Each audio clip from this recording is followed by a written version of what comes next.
Hello, and welcome to Jolene Knits a Lot. This is my show about knitting and crafting and all the things I get up to. Hi, how are you? How are things in your neck of the woods? We're starting to get little hints of fall here in Edmonton. The nights are certainly, the days are getting shorter, it's getting dark earlier, it's a little bit cooler in the morning. The leaves on some trees are starting to give hints of fall colors.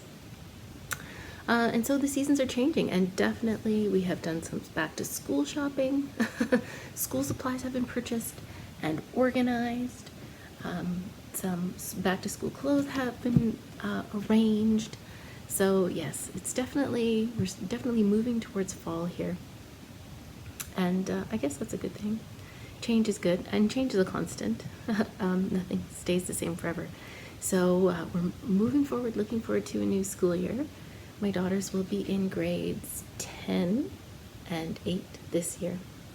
So that means I have a kid in high school, which is sort of a new thing. But I'm hoping she'll do very well. Anyway, what have you been working on? I finished my second outline tank. This one, it was knit exactly the same as the first one. This one, except in the mauve colorway. And you can see I haven't blocked this one yet. And the little, the outline pattern continues all the way up the strap. So on my other one, after I've washed it a couple times, it seems these little holes here seem to sort of just blend together, and it becomes a sort of solid strap, which is fine. It doesn't bother me. I've been very happy wearing my outline tanks in the hot weather. This morning it is a balmy 14 degrees Celsius. I don't know what that is in Fahrenheit, but I will look it up and tell you right here. So it's cool, but I'm in my house, so that's okay. But I wanted to show you that I did finish it, and I like the color. I'm quite happy with it. This one I was a little more, I don't know, I was playing yarn chicken more with this one.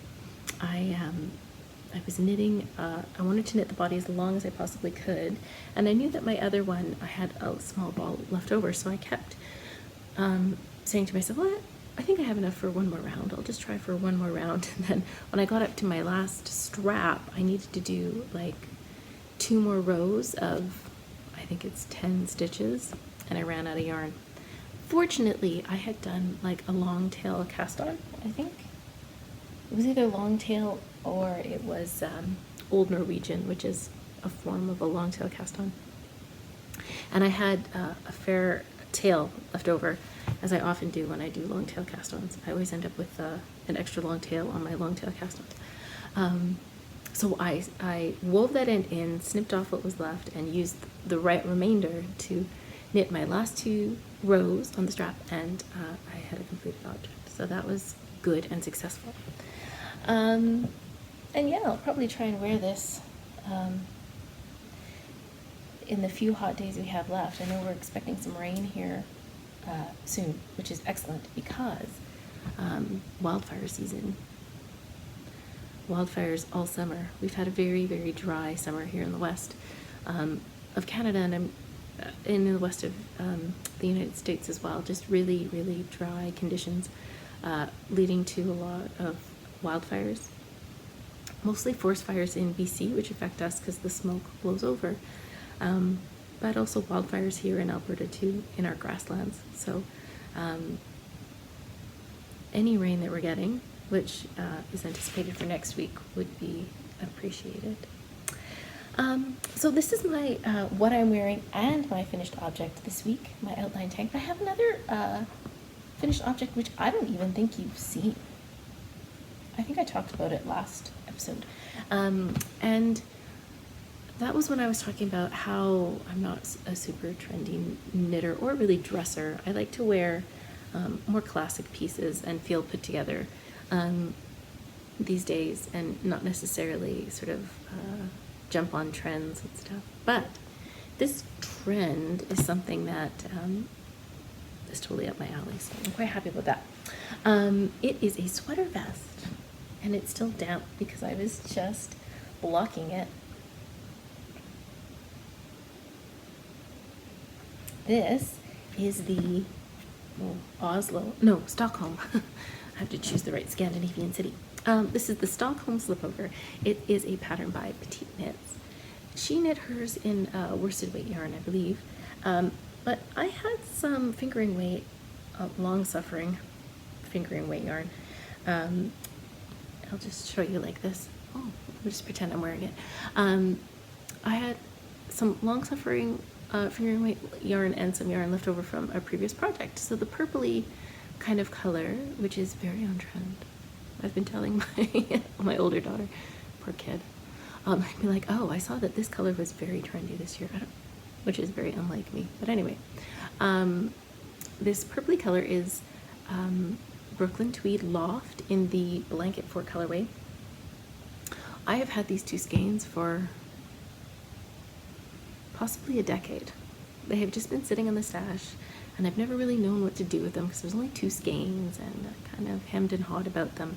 Anyway, 2 skeins of Blanket Fort, and then I also had about a skein and a half, actually I measured it, it was a skein and a half, of the Gathering yarns in this oatmeal color. This was the main color of my mom's flea cardigan. If you remember, I knit her a flea cardigan for Mother's Day, which she really liked, by the way. Anyway, I thought if I held these two together, I would get a pretty spot-on gauge, and I did. So this slip-over, or as I would call it, a vest, but you know, in other places they call them different things. I think in Britain you might call it a tank top. So what this, I really liked the construction of this vest.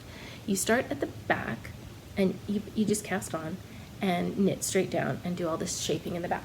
So you cast on here, you can, I think you can see the cast on line. And then you just knit straight down, do some shaping for the underarm, and then you put those stitches on hold.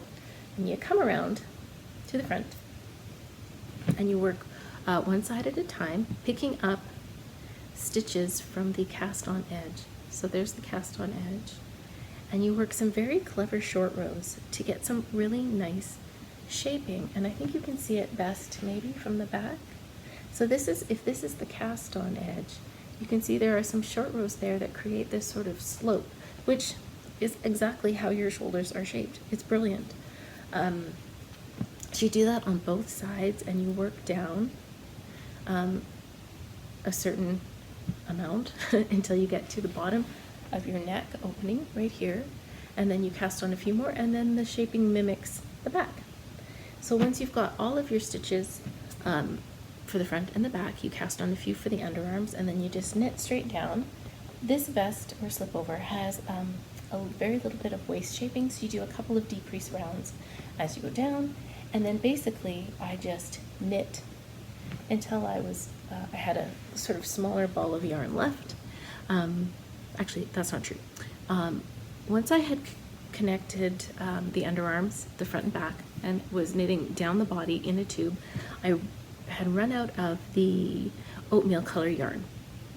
And so I needed to start a new ball, and I thought, well, this is a good time to stop and do all the ribbing. So I did the neck ribbing and the armhole ribbing at that time, which was actually really, it was nice, because as you can see, the ribbing is quite short. There's not a lot of ribbing. And I did a sewn bind off. In this pattern, it's called an Italian bind off, but in other places it's called a sewn 1x1 bind off. What it gives you is a very tubular look. So if you can see, it looks like the stitches just sort of carry over the edge. Maybe you can see better here.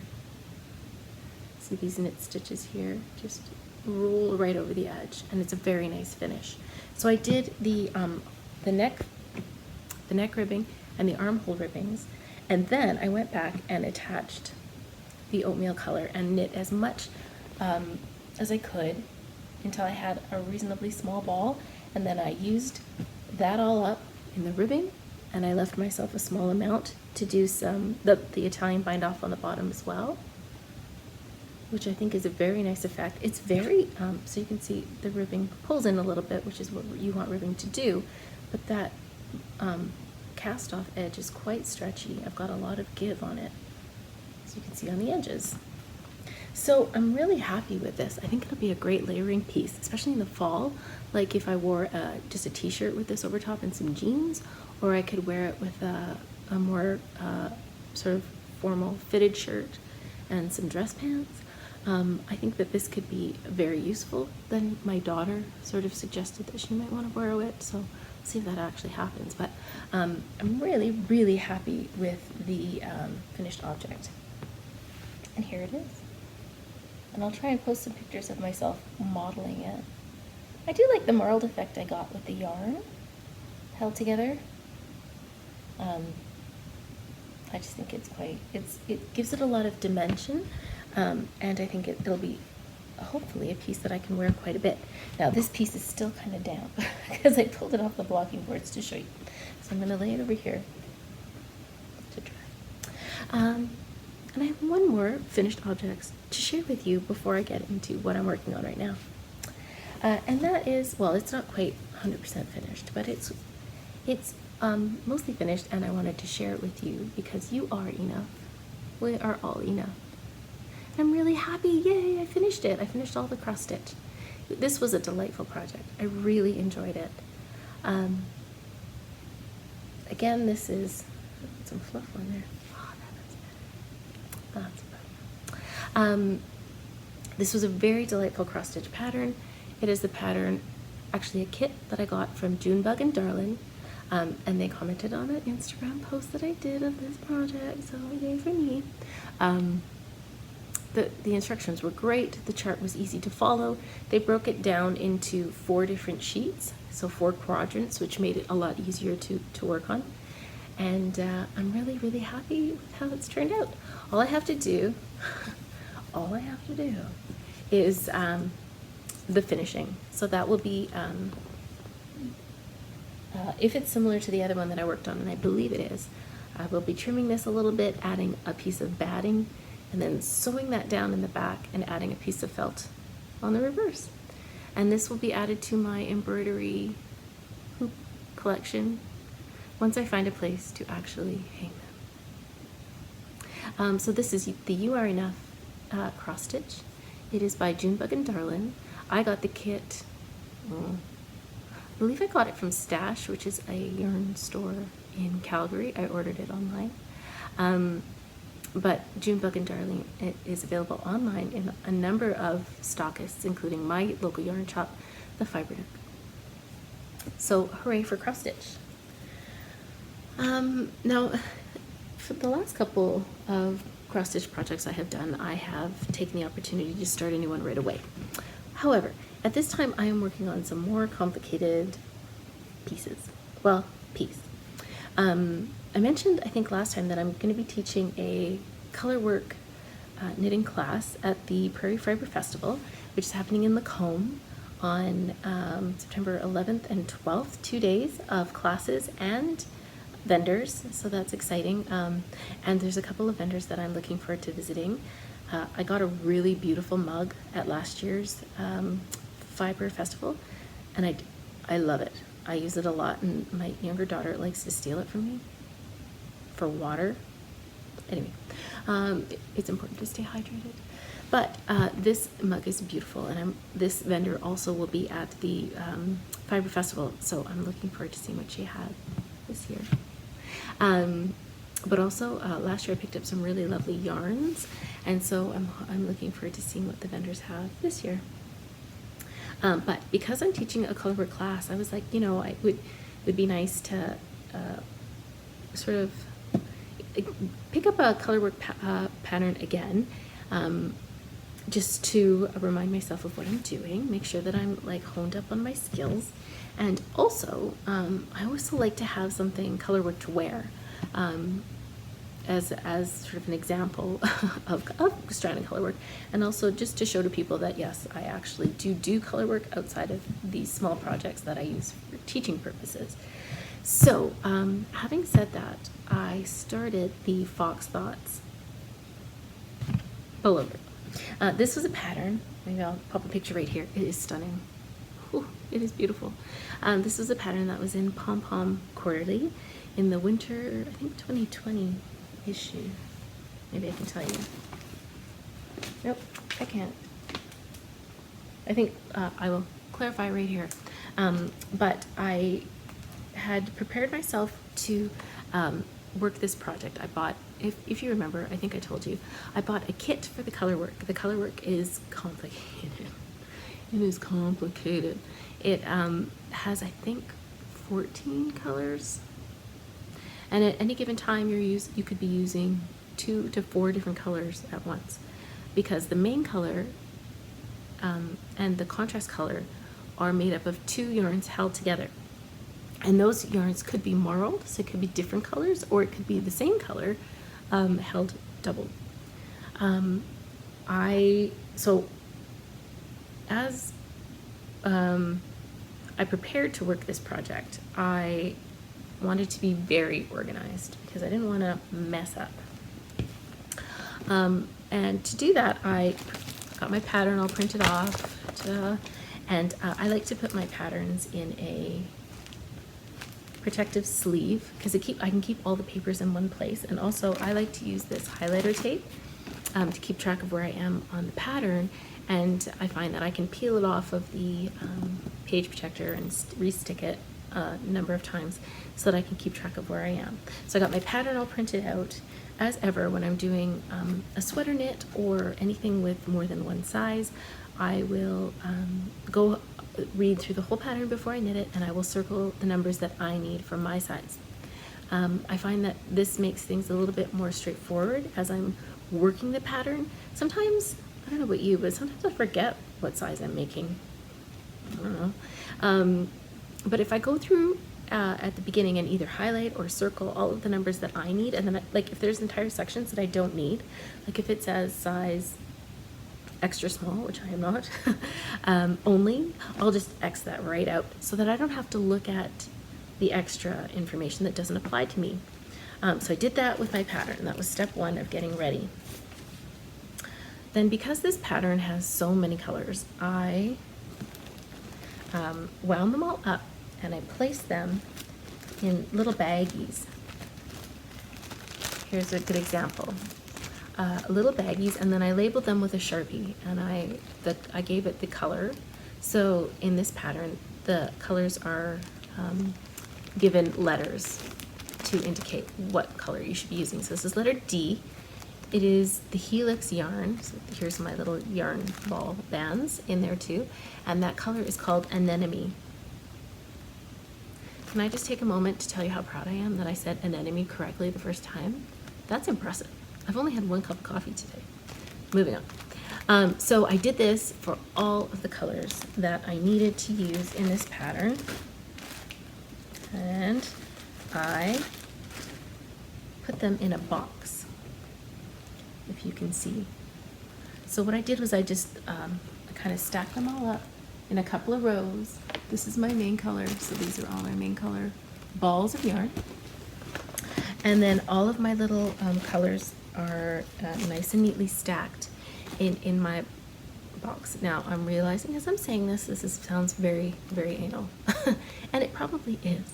But I'll be honest with you, it's made progress on this sweater, which isn't huge, but it's made it easier for me. Every time I have to change colors, I know where to find it. Everything's clearly labeled. I'm not confused, and I think the most helpful thing is this. So for example, this is color B. Having taken the time to write that on the bag has made my life a lot easier as I'm working the pattern. So I'm going to just put my little bags away so that I can show you my progress on the sweater. So I picked up a La Bien-Aimée kit when they were having a sale, which is probably the only time I would have picked up this kit. It is an investment for sure. Given the number of colors of yarns that you need, and the beautiful quality of the yarn itself, it is an investment piece, and it's an investment sweater. I mean, this is not an everyday sweater that I'm going to be wearing to walk the dog in so he can scratch me up. Not that he does that very much, but still. He does sometimes like to chew on whatever I'm wearing. I like to think it's out of love and admiration. However, I do not want this sweater chewed up by my dog.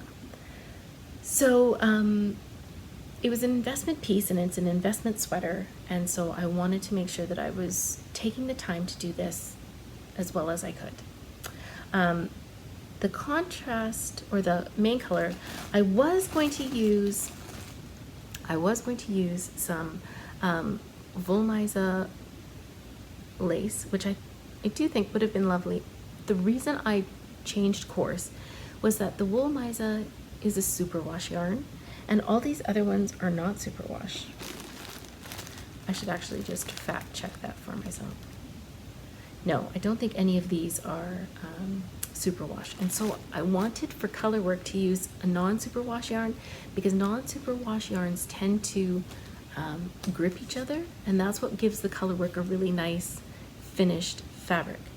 So I picked up 8 skeins of, I know that sounds like a lot, but these are kind of small skeins of Holst Super Soft.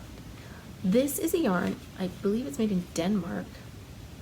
It is 100% wool. It is not at all superwash. It is quite a rustic yarn. In fact, it's got a lot of the oil, I think, from the spinning process left in it. It's quite rustic. I purchased this in the Slow, S-L-O-E, colorway, and I got 8 skeins. Now this yarn is also held double as the main sort of color, and it is used in some of the strands of the colorwork as well. I love the color. I think it's blending really well with the yoke pattern. The only problem I have, is it a problem? What I've noticed is that this yarn is leaving my hands with a lot of dye on it. And I've used this yarn before, and I had the same problem when I used a really deeply colored navy. And it washes off my hands. It doesn't rub off on clothes as I'm working it or anything. And in the end, the finished object didn't bleed. The color didn't bleed into any of the other ones. So I'm fairly confident that I'll be fine with this. The reason I really like this yarn is that it blooms beautifully.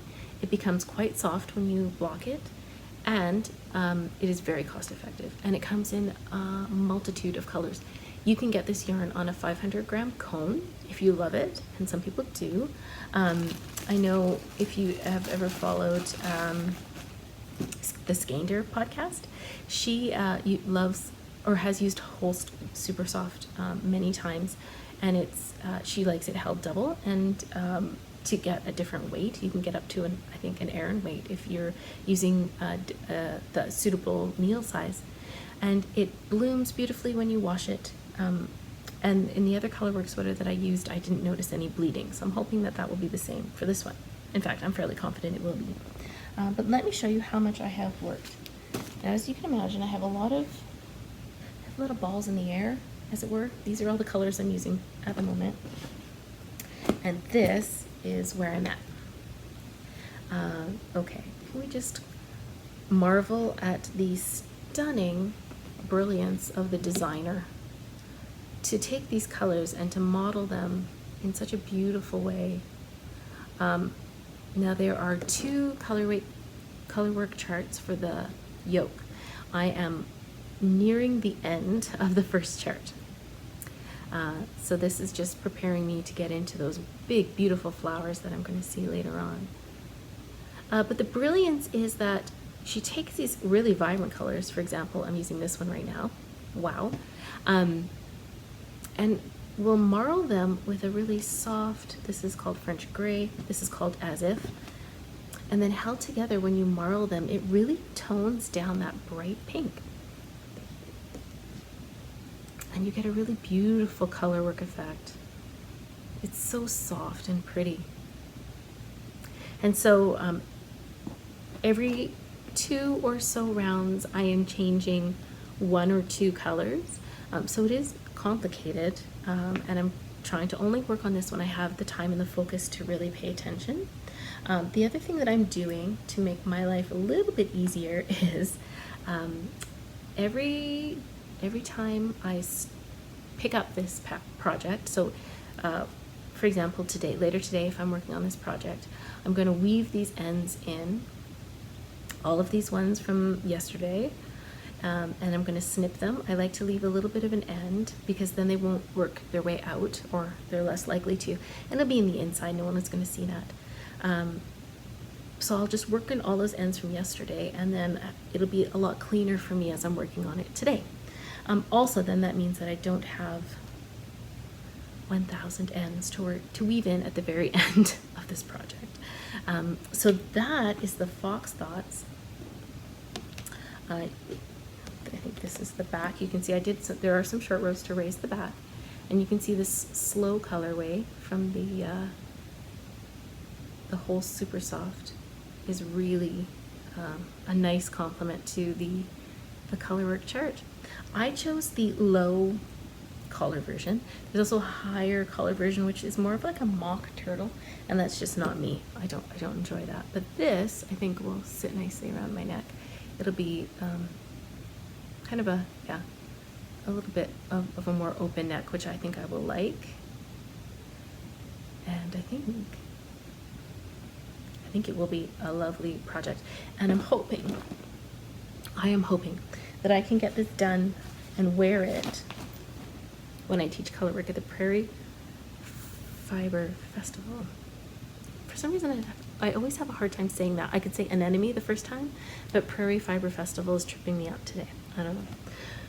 So fingers crossed I can make some decent progress on this. I have a few weeks.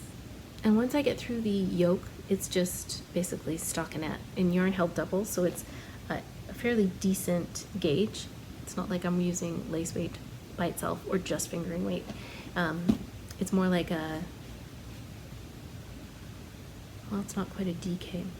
I'm not going to get ahead of myself. Fingers crossed I can get this sweater off the needles and worn and blocked by the time the Prairie Fiber Festival rolls around.